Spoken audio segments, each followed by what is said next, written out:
ओम नमः शिवाय। वक्रतुंडे महाकाय सूर्यकोटि संप्रभं निर्विघ्नं करो मे देव सर्वकार्येषु सर्वदा। ओम नमः शिवाय। आज मैंने गणेश वंदना की है। गणेश वंदना जो मैंने की है वो इसलिए की है ताकि मेरे किसी भी कार्य में कोई भी विघ्न ना आए, और आप अगर इसे सुने तो आपके भी किसी भी कार्य में कोई विघ्न ना आए। हम महाशिव पुराण की कथाएं पढ़ रहे हैं, अध्याय पढ़ रहे हैं। आज हमारे कल हमने 5वां अध्याय पढ़ा था, आज हम 6ठा अध्याय पढ़ेंगे। और अगर आपको ये अध्याय सुनना अच्छा लगता है और मेरी वीडियो अच्छी लगती है तो प्लीज़ मेरे चैनल को लाइक करें, सब्सक्राइब करें और बेल आइकन का बटन दबाएं, ताकि जब भी मैं कोई नई वीडियो डालती हूँ शिव महापुराण से रिलेटेड तो सबसे पहले आपके पास उसका नोटिफिकेशन आ जाए। तो आइए शुरू करते हैं अध्याय नंबर 6। तो अध्याय है 6वां। तो उसमें देखते हैं शौनक जी ने क्या बोला। शौनक जी बोले, हे मुने, आपके श्री मुख से इस परम पुनीत इतिहास को श्रवण कर हम सब धन्य हो गए हैं। आप कृपया करके शिव महापुराण को श्रवण करने की विधि का वर्णन करें। सूत जी बोले, हे शौनक, संसार के प्राणी जनों को दिव्य फल देने वाले शिव महापुराण को श्रवण करने की विधि में लोक कल्याण के हितार्थ वर्णन करता हूँ। श्रोता को चाहिए कि वह सर्वप्रथम उत्तम शिव भक्त आचार्य को यह पुराण करने के लिए आमंत्रित करें और ज्योतिष को बुलाकर पुराण प्रारंभ करने के हेतु शुद्ध नक्षत्र वाला दिन सुधाराए। मतलब कि जो अच्छा दिन है, जिस दिन कोई बाधा ना आए, वो दिन निकलवाए जिस दिन इसकी कथा कर पाए हम। दिन निश्चित हो जाने के बाद अपने सभी रिश्तेदारों, मित्रों और जो आस पड़ोसी हैं उन सबको निमंत्रण दे, बुलाने की बुलावा भेजें। किसी शिव तीर्थ स्थल, वृक्ष के नीचे, घर आदि स्थान पर कथा कराने की व्यवस्था करे। पृथ्वी को शुद्ध कराए, लीप कर सफाई करे। स्थल है जो स्थान है उसको सुसज्जित करने के लिए चारों ओर खम्भ खड़े कराएं, पताकाएं लगाएं, केले के खम्भ खड़े करें, ध्वजाएं और वितान आदि से उस स्थान को मनमोहन और दर्शनीय बनाएं। तब वेदी बनवा कर उसके ऊपर भगवान शिव का एक दिव्य आसन लगवाएं। कथा कहने वाले आचार्य के लिए उत्तम आसन लगवाएं। कथा कहने वाले आचार्य के लिए जो श्रोता जन है उनको सुखपूर्वक बिठाने की इच्छा से सुंदर आसन व्यवस्था करे, ताकि कथा सुनते वक्त उनको तनिक भी कष्ट ना हो।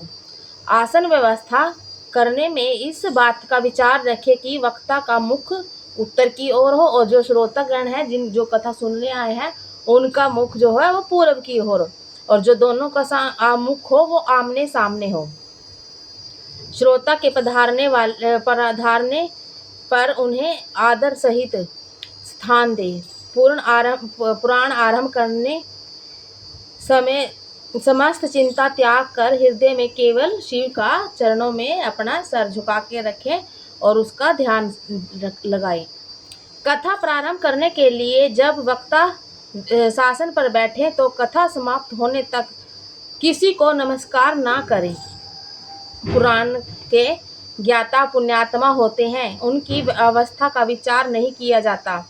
पौराणिक जन सभी लोगों में श्रेष्ठ हैं और उनकी सभी वंदना किया करते हैं। वैसे प्राणी जब से जन्म लेता है तब से गुणों के अनुसार कई गुरु हैं, परंतु उन समस्त गुरुओं में गुणी और धर्म का ज्ञान कराने वाला सबसे श्रेष्ठ होता है।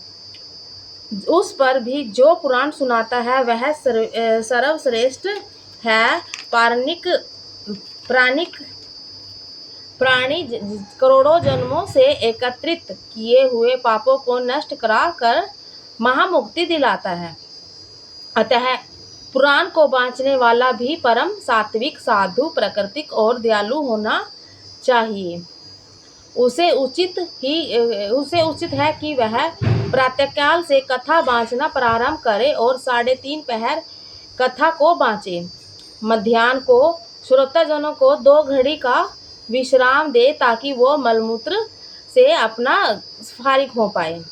दुर्जन और दुष्ट प्राकृतिक जनों के यहाँ पुराण कथा को कथा भी ना बाँचे। जिस दिन वक्ता कथा को प्रारंभ करे उस दिन अपने बाल बनवाए। कथा प्रारंभ करने के बाद से समस्त नित्य कार्य संपेक्ष में करें। वक्ता की सहायतार्थ संदेहों को निवारण करने वाला चतुर पंडित वक्ता के पास बैठे। कथा बिना किसी विघ्न के समाप्त हो, इसलिए प्रारंभ करते समय गणेश जी का पूजन करना चाहिए। गणेश पूजन के लिए शुद्ध हृदय में शिव भक्ति में लीन होकर शिव पुराण की कथा को श्रवण करें।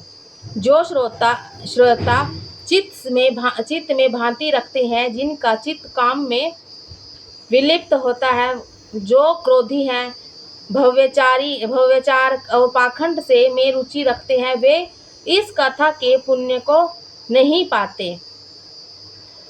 जो प्राणी अपने घर, अर्थ, पुत्र इत्यादि समस्त सांसारिक चिंताओं को त्याग कर ही एकाग्रित होकर अपने मन को कथा में लगाता है, वही इसके श्रेष्ठ फल को पाता है।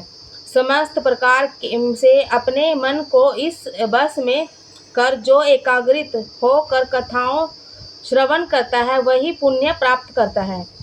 जो प्राणी भक्ति भावनाओं को त्याग कर इसे सुनते हैं, उन्हें इस कथा के श्रवण करने का कोई फल नहीं मिलता और वे जन्म जन्मांतर में दुख ही प्राप्त करते हैं। जो श्रोता पुराण के पूजन में यथाशक्ति भेंट किए बिना इस कथा को श्रवण करते हैं, वे मूर्ख रहते हैं और सदैव दूषित ही समझे जाते हैं। जो प्राणी कथा होते समय कहीं और चले जाते हैं और संपत्ति आदि व्याधि में नष्ट हो जाती है, जो मनुष्य कथा होते समय पान चबाते हैं, उन्हें नरक के यमदूत उन्हीं का विष्ठा खिलाते हैं। जो कथा को ऊंचे आसन पर बैठकर सुनते हैं, वे नरक यातनाएं भोगते हैं। जो आसन या कुर्सी पर बैठकर कथा सुनते हैं, वे नरक में जाकर विष वृक्ष होते हैं। जो वक्ता प्रणाम ना करके कथा सुनते हैं, वे नरक भोगकर अर्जुन वृक्ष बनते हैं। जो लेटकर कथा सुनते हैं, वे नरकों के बाद अजगर होते हैं। जो वक्ता के बराबर आसन पर बैठकर कथा सुनते हैं, उन्हें गुरु शिष्य पर चढ़ने का पाप लगता है। पाग बांधे कथा सुनने वाले मनुष्यों की संतान पापी एक कुल दूषक होती है। जो वक्ता एवं कथा की निंदा करते हैं, वे नरक भोग कर कुत्ते होते हैं। कथा होते समय जो बुरे वचन निकालते हैं, वे गंधर्व होते हैं। जो इस कथा को कभी नहीं सुनते, वे नरक भोग कर वन शुकर शून्य होते हैं। जो खल कथा में विघ्न डालते हैं, वे करोड़ों वर्ष नरक भोग कर ग्राम शुकर होते हैं। अतः श्रोता वक्ता दोनों को भक्ति में प्रसन्न होकर कथा कहनी व सुननी चाहिए। विघ्न विनाश के लिए नित्य प्रथम गणेश पूजन करके नृत्यकृत संपेक्ष से करके प्रायश्चित करे। नवग्रह पूजन, भद्रदेव पूजन करे एवं नित्य विधि पूर्वक शिव पूजन तथा पुस्तक का पूजन करें। पूजन के अंतरन भक्ति में हाथ जोड़कर पुस्तक को शिव रूप समझे और स्तुति करें। यानी कि जब हम कथा सुनते हैं तो पुस्तक को ही शिव रूप समझना चाहिए और उसकी पूजा करनी चाहिए। हे पुराण देव, आप साक्षात महेश्वर हो, प्रत्यक्ष हो, श्रवण के हेतु स्वीकृत हो, अतः मुझ से संतुष्ट हो।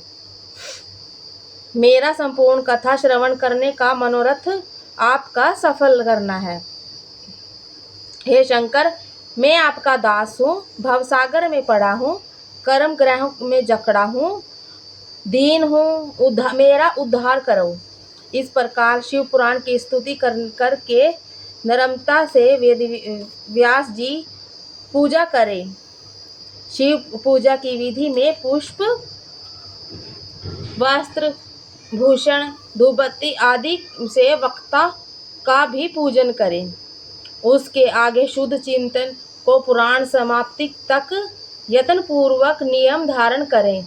वक्ता के प्रार्थना करें कि आप शिव कथा विशारद परम ज्ञानी व्यास श्री रूप हो। इस कथा के ज्ञान से मेरा अज्ञान दूर करें। मैं शिव पंचाक्षर मंत्र को सभी से जपते रहें। यही कथा के श्रवण का संविधान, वक्ता, श्रोता आदि के लक्षण है। ओम नमः शिवाय। इसी के साथ हमारा जो अध्याय है, छठा अध्याय है, वो आज समाप्त होता है।